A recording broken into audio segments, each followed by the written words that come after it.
جام پر جام پینے سے کیا فائدہ، صبح تک یہ تو ساری اتر جائے گی، صبح تک یہ تو ساری اتر جائے گی تیری نظروں سے۔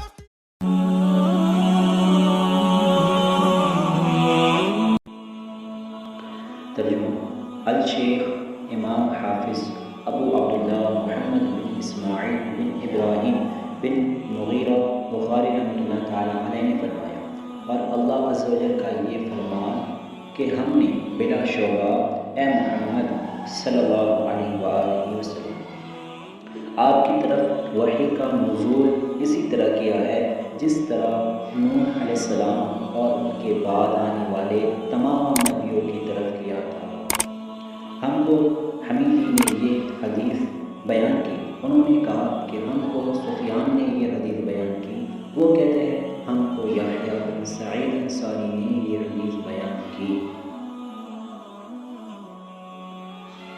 انہوں نے کہا کہ مجھے یہ حدیث محمد بن ابراہیم تیمی سے حاصل ہوئی، انہوں نے اس حدیث کو علقمہ بن وقاص لیثی سے سنا، اور ان کا بیان ہے کہ میں نے مسجد نبوی میں منبر رسول صلی اللہ علیہ وسلم پر عمر بن خطاب رضی اللہ عنہ کی زبان سے سنا، وہ فرما رہے تھے کہ میں نے جناب رسول صلی اللہ علیہ وسلم سے سنا، آپ فرما رہے تھے کہ تمام اعمال کا دار و مدار نیت پر ہے،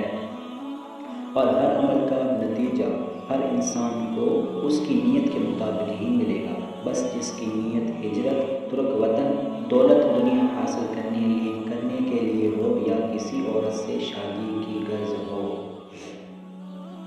آگے فرماتے ہیں بس اس کی ہجرت انہی چیزوں کے لیے ہوگی جن کے حاصل کرنے کی نیت سے اس نے ہجرت کی۔